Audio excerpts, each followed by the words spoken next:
السلام علیکم۔ السلام، جی فرمائیے۔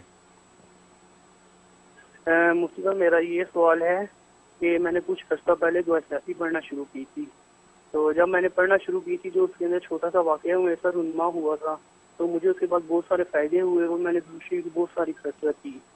تو میں نے بہت سارے زیارات بھی کی۔ تو میرے پاس ایک مخلوقات ہے نیلی آنکھوں والی،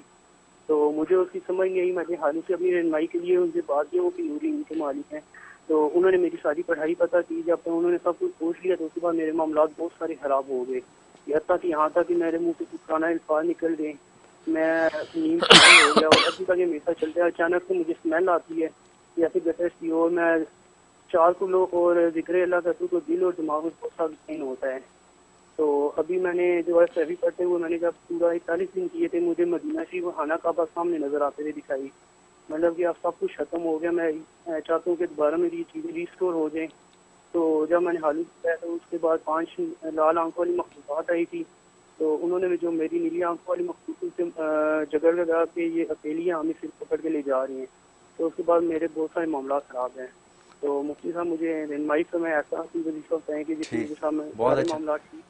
لیکن ایک دفعہ پھر بتائیں کس چیز کا ورد آپ نے شروع میں سٹارٹ کیا تھا؟ ماشاءاللہ بڑا اچھا سوال کیا آپ نے۔ دعائے سیفی کے بارے میں آپ پوچھ رہے ہیں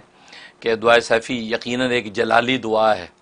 اور اس دعا کے فضائل و فوائد میں بھی آپ نے پڑھ لیا ہوگا کہ وہی مخلوقات ظاہر ہوتی ہیں، اور خاص ملائکہ کی تائید و نصرت ظاہر ہوتی ہے، اور مختلف جو ہے رجال غیب آ کر جو مدد کرتے ہیں، اور یہ بڑی جلالی دعا ہے۔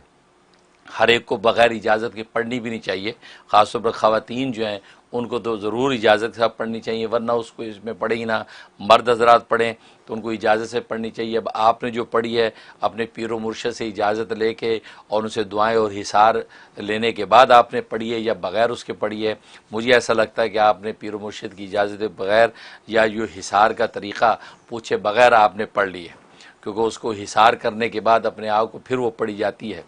تو اس لیے پھر جب مخلوقات ظاہر ہوتی ہیں تو پھر آپ کے لیے نافع بھی ہوتی ہیں، جیسے آپ بتا رہے کہ نافع ہوئی بھی اور آپ کی تائید بھی ہوئی۔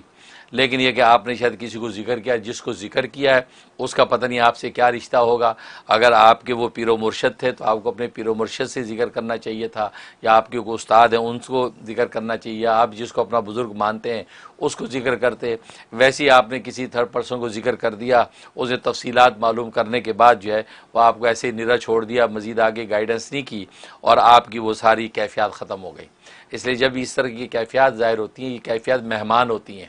لہذا اگر پراپر وے میں اگر ان کو لے کے چلیں تو یہ مہمان جو آتا رہتا ہے، قائم رہتا ہے، اور آپ کے لیے نافع ہوتا ہے۔ لیکن اگر آپ نے ایسے دوستوں یاروں میں، بیوی میں، بچوں میں اوپر نیچے کہیں کہہ دیا تو پھر وہ کیفیات جو ہے وہ گویا کہ کیفیات جو ہے وہ رفع ہو جاتی ہے، اس پہ کیفیت ملتی نہیں ہے۔ شاید آپ کے ساتھ یہی معاملہ ہو گیا ہے۔ اس لیے اب آپ کسی جو ہے پیر و مرشد کی جو ہے دیندار عالم یا عامل ان کی اجازت کے ساتھ اب آپ اس کا باقاعدہ ورد کریں، پڑھنا شروع کریں، اور فی الحال جو ہے آپ درود ابراہیمی 300 مرتبہ پڑھنا شروع کر دیں۔ 300 مرتبہ درود ابراہیمی پڑھ کے سرکار دو عالم صلی اللہ علیہ وسلم کے صدقے اور طفیل سے دعا کریں کہ یا اللہ یہ جو میری کیفیات محمودہ تھیں وہ ساری ختم ہو گئی ہیں، اور یہ جو دعائے سیفی کا جو نفع تھا وہ اس طریقے سے متاثر ہو گیا ہے، تو یا اللہ آپ جو ہے دوبارہ سے مجھے عطا فرما دیجیے۔ وہ دعائیں شروع کر دیں اور کسی بزرگ کی اجازت کے ساتھ پڑھیں، انشاءاللہ آپ کے لیے نافع ہوگا۔ جو بندہ سوتے وقت صرف ایک تسبیح پڑھ لے، گڑ گڑا کے، توجہ سے، دھیان سے، اللہ کے اس نام کو، یا علیم علمنی، یا خبیر اخبرنی، یا وہاب حبلی من اسرار الدنیا والآخرہ، اس کے اوپر کائنات کے دروازے اور پردے کھل جاتے